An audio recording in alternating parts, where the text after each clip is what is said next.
Se revela el método que utilizaba Julio Iglesias para reclutar y acosar a sus empleadas domésticas. Además, desde el anonimato, algunas empleadas cuentan cómo era el acoso sexual que sufría por parte del cantante. Muy buenas tardes, queridos amigos y amigas. Bienvenidos nuevamente a este su rincón de misterio e historias de crímenes en YouTube. Bienvenidos a Decadencia Digital. El día de hoy traigo una actualización que se ha conocido hace algunas horas sobre el caso de las denuncias de acoso y abuso sexual contra el cantante Julio Iglesias. Y es que al parecer no nos encontramos ante un simple caso de acoso o de abuso sexual. Tampoco hablaré sobre las denuncias que acaba de recibir Julio Iglesias el pasado 5 de enero por parte de dos mujeres que dicen haber sido empleadas en alguna de sus mansiones. El día de hoy hablaremos sobre el sistema de reclutamiento y control que él mismo y su círculo aparentemente establecían sobre sus empleadas domésticas, un método que, según denunciantes, facilitó entornos de poder desbalanceados, explotación y también abuso. Hoy te contaré cómo las mujeres eran seleccionadas, las condiciones que se les imponía antes siquiera de entrar a trabajar y de qué manera ese sistema se habría convertido en una trampa silenciosa de vulnerabilidad y control. Comencemos hablando sobre el medio favorito de Julio Iglesias para reclutar personal, en este caso las redes sociales. Y es que a simple vista los anuncios utilizados para reclutar personal parecían ofertas de empleo normales, como Villa en Punta Cana busca empleada doméstica, decía uno de ellos, publicados en cuentas de Instagram, bajo etiquetas como Trabajo RD o Empleo República Dominicana, junto con información de contacto y condiciones básicas. Pero ya en ese primer paso algo inquietante empezaba a dibujarse. Los requisitos no se centraban en la experiencia laboral, ni en estudios ni en habilidades domésticas claras. En su lugar pedían fotos de cuerpo completo antes de avanzar en el proceso. Una de las ex empleadas relató que les sorprendió esta exigencia. Tras enviar su currículum, le pidieron inmediatamente una foto de su cuerpo entero, y al día siguiente recibió la confirmación de que calificaba para el trabajo. Lo que no sabía entonces es que esa foto era usada para elegir a las mujeres en función de su apariencia física más que sus competencias laborales. Las condiciones para optar por el trabajo revelan una lógica inquietante. La edad de reclutamiento era entre 25 y 35 años, una foto completa obligatoria para avanzar, y determinadas características físicas observadas directamente por Julio Iglesias o su círculo. Una de las mujeres entrevistadas comentó que no tenía experiencia previa en labores domésticas, pero aún así fue contratada, lo que subraya que el criterio laboral quedó supeditado a otra lógica, la estética y la disponibilidad corporal. Otra ex empleada señaló que Iglesias parecía tener preferencias raciales o estéticas específicas, buscando con frecuencia mujeres morenas afrodescendientes y preguntando incluso por su ascendencia, como si eso jerarquizara quién podía estar cerca de él. Ese enfoque, basado más en apariencia que en capacidades, fue el primer paso de una dinámica que describen ahora como una selección de vulnerabilidad. Mujeres que no tenían estudios especializados, que provenían de contextos económicos difíciles y que estaban dispuestas, en muchos casos, a dejar a sus familias para trabajar en un entorno desconocido. Pero el método de reclutamiento era solo el comienzo. Según los relatos que han salido a la luz, el control sobre estas trabajadoras se extendía a casi todos los aspectos de sus vidas laborales y personales. Algunas de las prácticas que han sido descritas incluyen restricciones de relaciones personales. A las empleadas se les prohibía tener novios o parejas mientras estaban en la residencia, un límite que, en muchos casos, era impuesto sin justificación laboral. También había un control de comunicaciones personales. Algunas trabajadoras debían entregar sus móviles o eran revisadas para comprobar sus conversaciones, minando su privacidad. Además de una prohibición de interacción con otros empleados fuera del entorno designado por la gobernata o supervisora del lugar de trabajo.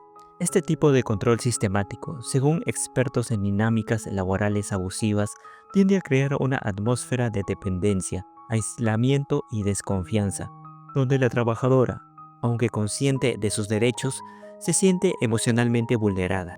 Es aquí cuando llegamos a uno de los puntos más perturbadores de todo el caso, los exámenes médicos que les eran exigidos a estas empleadas, lo cual no era parte de su labor, sino como era una condición forzada que tenía poco que ver con sus funciones domésticas. Según informes periodísticos que han acompañado la denuncia judicial, las antiguas empleadas eran obligadas a someterse a exámenes ginecológicos completos que incluían ecografías y pruebas de enfermedades de transmisión sexual como VIH, hepatitis y clamidia, sin un consentimiento informado claro ni una explicación médica relevante. Los resultados debían ser entregados directamente a la gobernanta o supervisora de la residencia, lo que según las denuncias vulneraba sus derechos fundamentales y constituía un acto de control insólito e intimidante que iba más allá de las necesidades laborales. Estas pruebas, además de ser emocionalmente invasivas, se realizaban en contextos donde las mujeres sentían que rechazar podría significar perder su empleo y opciones económicas, algo que sobrepasa lo estrictamente profesional. Según los testimonios que se han podido recabar de diferentes medios, existía un ambiente de dominación constante, intimidación verbal y control jerárquico, donde el personal era vigilado, criticado y presionado para cumplir órdenes sin cuestionar. Algunas ex empleadas señalaron que eran llamadas repetidamente a cumplir tareas más allá de sus funciones pactadas. Se les prohibía relacionarse libremente con otros miembros del personal, y las jornadas a menudo superaban las 10 horas con descansos limitados. Estos detalles configuran una atmósfera laboral que, según los testimonios, normalizaba la superioridad del empleador y la sumisión del empleado, generando un equilibrio de poder que facilitaba la explotación. Lamentablemente no solo el proceso de selección y el ambiente laboral eran inquietantes. Incluso después de ser contratadas, las mujeres relatan que se les hacían preguntas íntimas e inapropiadas desde el primer día, más allá de cualquier necesidad profesional. Según los relatos publicados, iglesias o personas de su entorno trabajando bajo su dirección les preguntaban cosas como: ¿te gustan las mujeres? ¿Has tenido cirugías estéticas? ¿Y qué te gusta hacer en tu tiempo libre? Estas preguntas, mezcladas con la observación constante de su apariencia física y las imposiciones médicas, contribuyeron a crear una sensación de ser evaluadas continuamente en función de su cuerpo y no de su trabajo, un rasgo que muchas expertas describen como objetificación pura. Más allá de los relatos individuales, varias de las mujeres coincidieron en que el sistema de reclutamiento, selección física y condiciones laborales fomentaban una jerarquía tan rígida que convertía a las trabajadoras en figuras invisibles para la ley laboral y la dignidad humana. Algunas hablaron de días de trabajo que parecían interminables, de supervisores que controlaban cada movimiento y de una atmósfera de miedo tácito, donde incluso pequeñas quejas eran consideradas desafortunadas. Un relato conjunto que pinta un cuadro inquietante. Un sistema que comienza con una foto enviada por WhatsApp y termina en un ambiente laboral donde la privacidad, la dignidad y los derechos humanos parecen relegados a un segundo plano.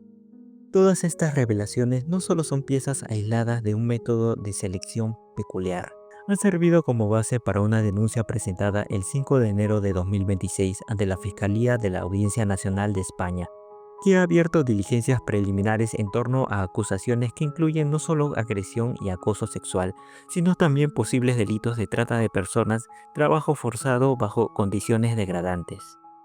Las denuncias, que involucran a mujeres identificadas con los nombres ficticios de Rebeca y Laura, describen un patrón que no puede verse como un acto aislado, sino como un método sistemático de reclutamiento y control que facilitó un clima de abuso.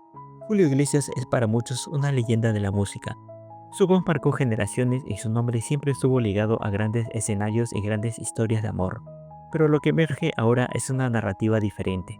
Una historia que mezcla poder, desigualdad y dinámicas laborales que parecen más propias de una era oscura que de la modernidad que él mismo ayudó a construir. Porque cuando el método de reclutamiento deja de ser una simple oferta de trabajo y se convierte en una estructura de control, evaluación física y vulnerabilidad emocional, las preguntas dejan de ser solo sobre lo que ocurrió en privado y piensan a explorar cómo el sistema mismo facilitó que esas acciones fueran posibles. Y en este caso, esas preguntas todavía esperan respuestas en la justicia, en la conciencia pública y en la memoria colectiva. Bueno, mis amigos y amigas, hemos llegado al final de este video. Como hemos visto, el caso al parecer de Julio Iglesias recién está empezando y comienzan a salir las posibles denuncias que tendría, los antecedentes y además, como en este caso, el método de reclutamiento y acoso que Julio Iglesias ejercía de una forma bastante violenta sobre todas sus ex empleadas. Seguramente en los próximos días veremos más acusaciones, casos y también se revelarán nuevos métodos o formas en los que Julio Iglesias contrataba a estas empleadas y luego las acosaba o abusaba sexualmente de ellas. Pero ustedes, ¿qué piensan, amigos y amigas? ¿Qué creen sobre todos estos métodos de reclutamiento que ejercía Julio Iglesias sobre aquellas personas o aquellas mujeres jóvenes que postulaban para trabajar en sus mansiones o diversas propiedades que el cantante tenía? Por favor, háganmelo saber en los comentarios, que siempre me gusta leerlos. Muchas gracias por todo. Si les ha gustado el video, no olviden dejar un me gusta, suscríbanse y activen esa campanita para que no se pierdan ninguna actualización sobre el caso de Julio Iglesias. Conmigo será otra oportunidad. Muchas gracias por todo. Cuídense y nos vemos.